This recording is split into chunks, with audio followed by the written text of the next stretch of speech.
1 week left in the Delirious West.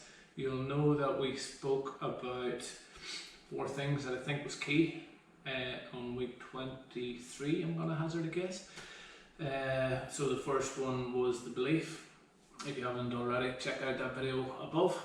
And today we're going to have a little chat about gear. I just kind of want to go through kind of gear that we should be getting out and trying, and run through some examples of the gear, how you can kind of use it, my thoughts on gear, and as I say, hopefully it gives you a little bit of an insight into what you possibly might need to be training with now to get the advantage, the full advantage of it. And if not, yeah, look, as I say, not only does it apply to 200-mile races, it'll apply to most of this gear I use on 50k's, 100k's, long training sessions. So hopefully you find something useful in it, and yeah, we'll get stuck in. So first on the agenda is the lovely poles, Black Diamond poles. I use Black Diamond Z poles, I think we call. Quite useful for later in the race, whenever things are starting to really get tight. I quite like holding poles. You've noticed anybody that has Black Diamonds, I've cut the straps off because they were annoying me. So I quite like to have them loose. Quite often, steep hills, good for power walking. And then whenever I'm not, I'll just leave them outstretched and run with them like that. Very light. These ones are an aluminium or as a carbon fibre, so they're really light. So that's kind of the number one piece of equipment that I think, as I say, especially coming later in the race where you're kind of into the kind of the last 2/3 and you've done a lot of Ks, your legs are starting to get heavy. Trust me, the poles will make a difference. Do you really need poles? Can you do it without poles?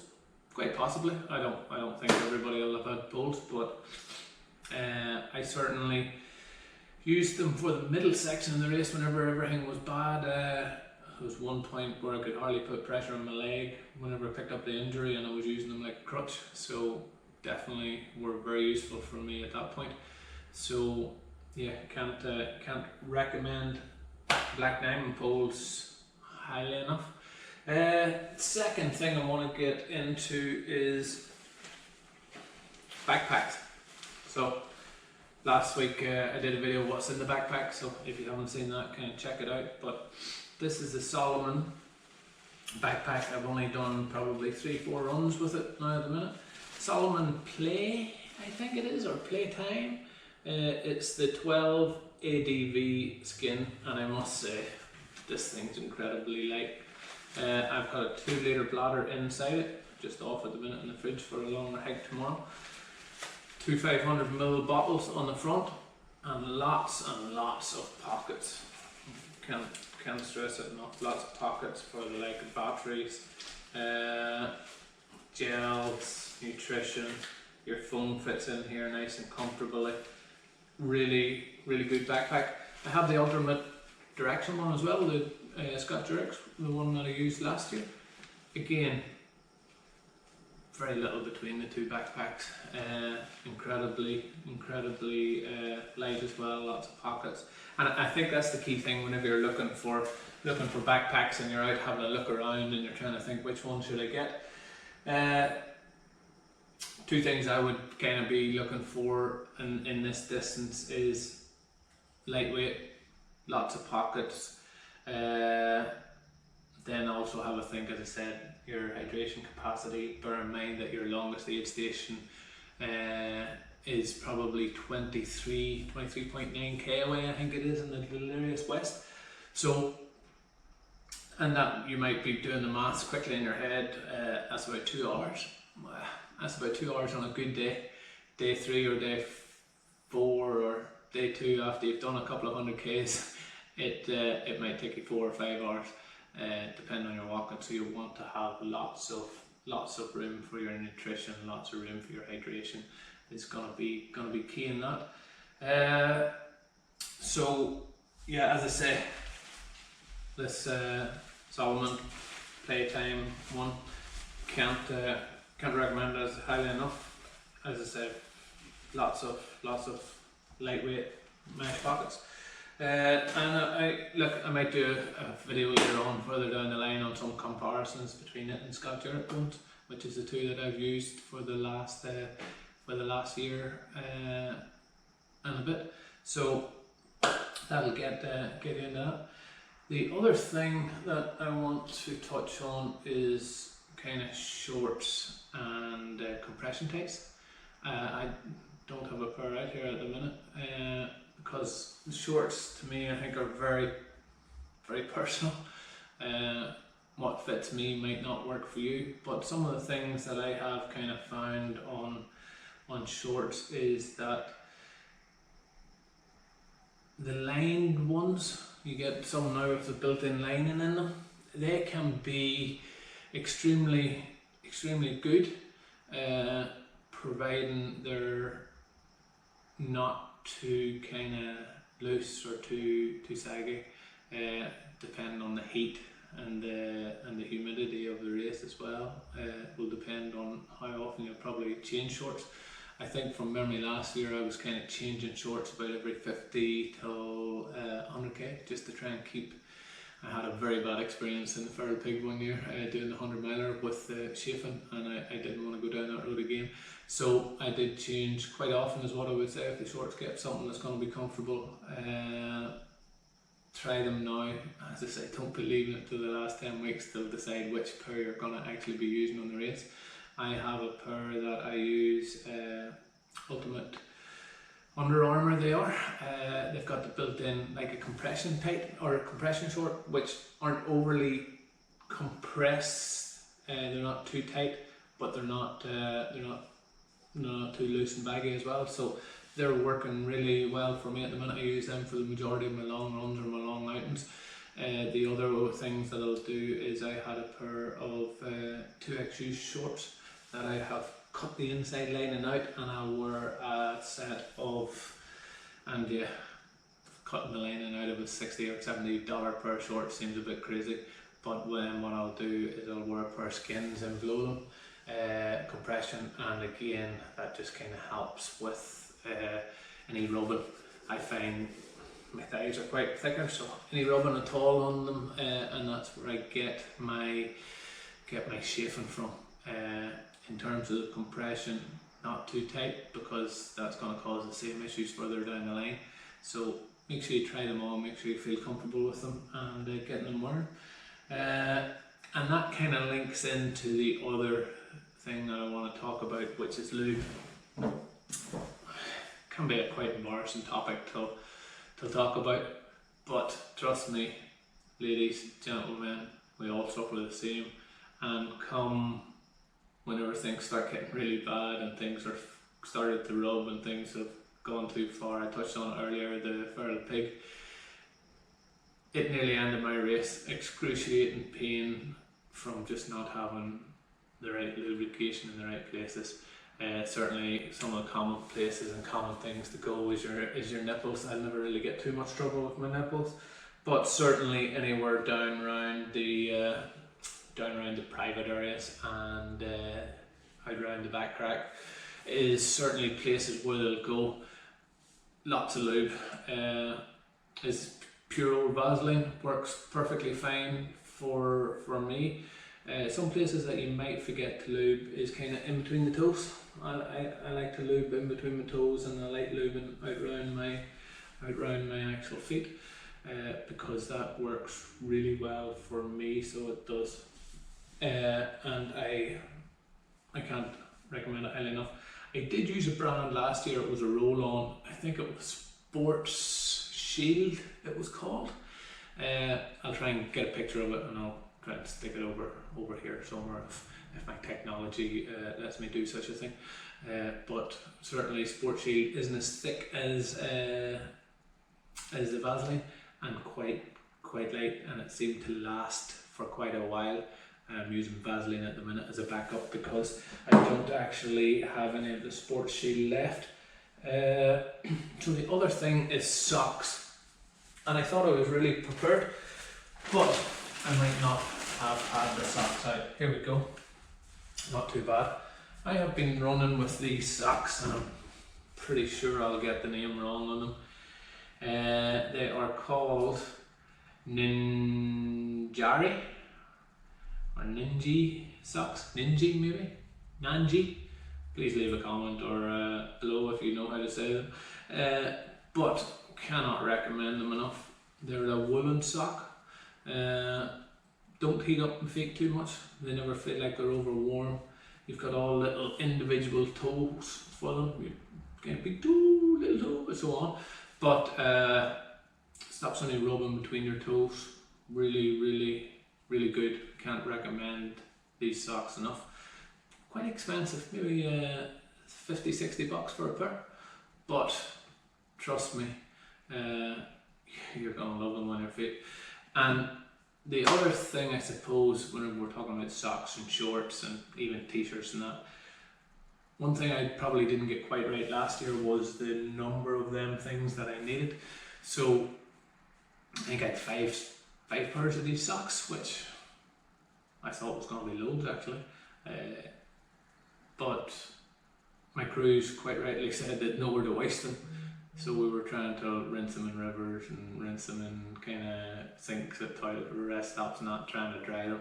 This year I'm definitely going to add a few more pairs of shorts and socks to the kit, just to make my crew's life easier. So think about the crew as well, because if their life's easier, your life will be easier also. What else have we got? We got a jacket.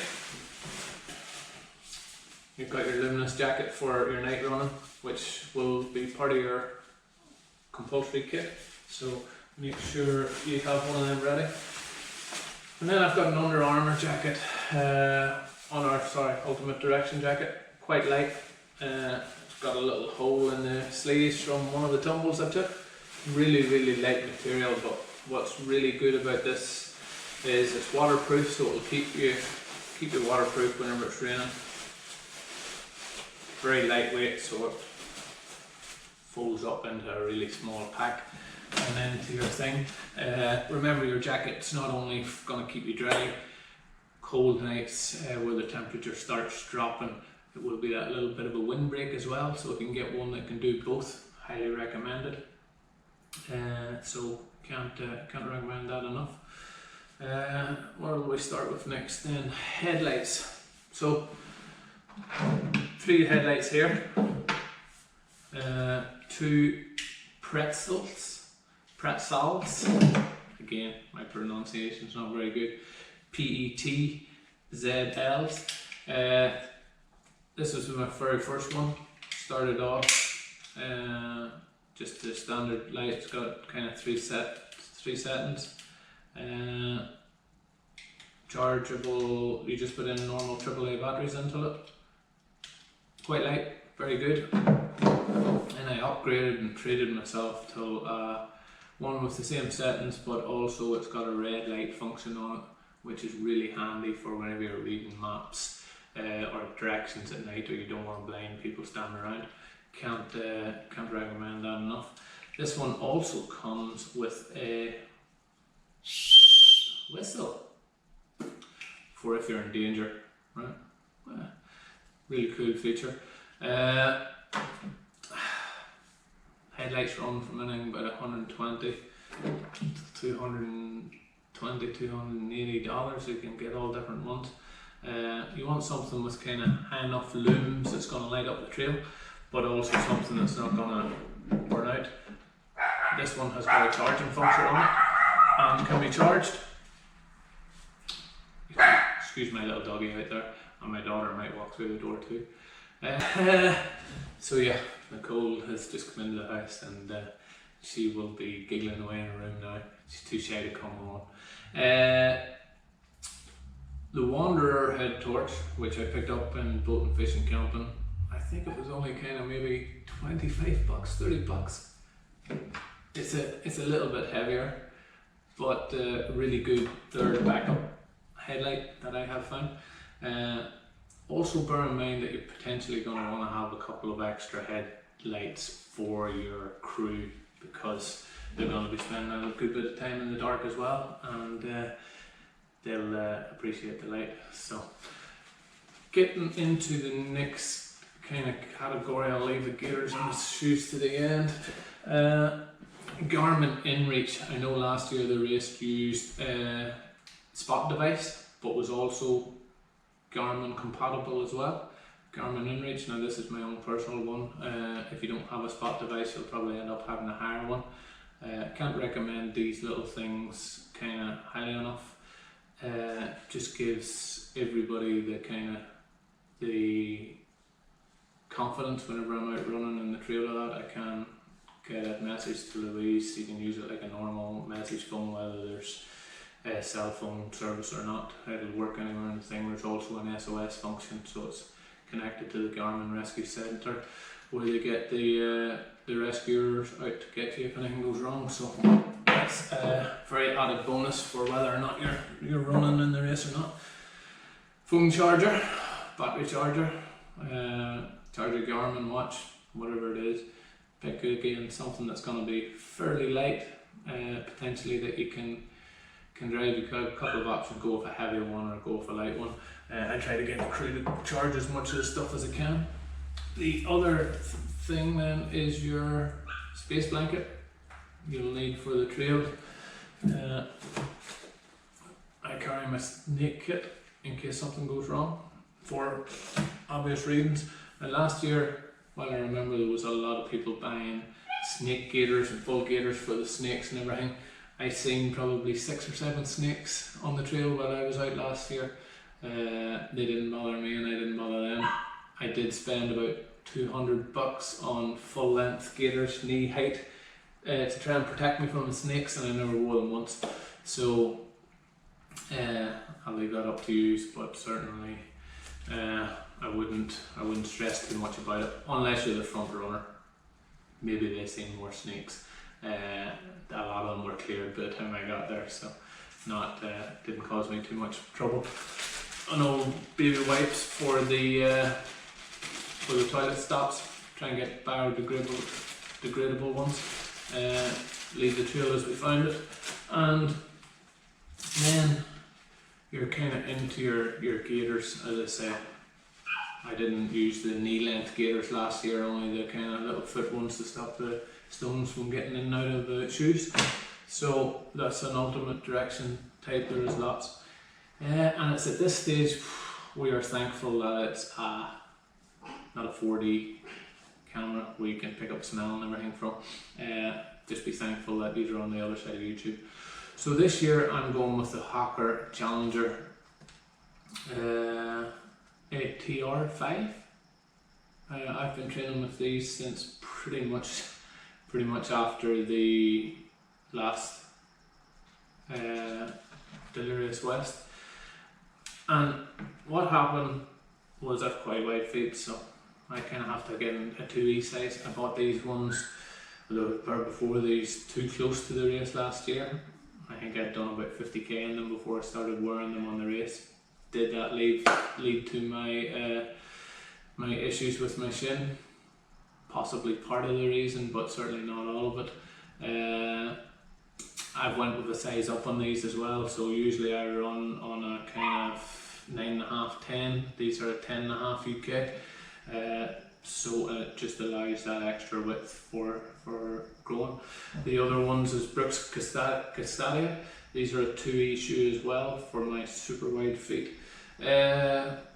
Again, a size up, so I'll kind of alternate between them and them. My plan is to wear them up until, so like of these now at the minute, I will wear, they're kind of half broken. They're at the point where if I wear them much more, I'll not get to the race. So I'll leave them half broken again, and then I will alternate between the Brooks, and I'll get another pair of these for the race, so that I should have 2 pairs half broken ready to go come February the 20th or whatever we were on. But that's my plan. That's my gear. Longer video than usual. I hope you have got something out of it. as I say, crucial for the like of the shoes. Get them broken, get them ready, get them used to it.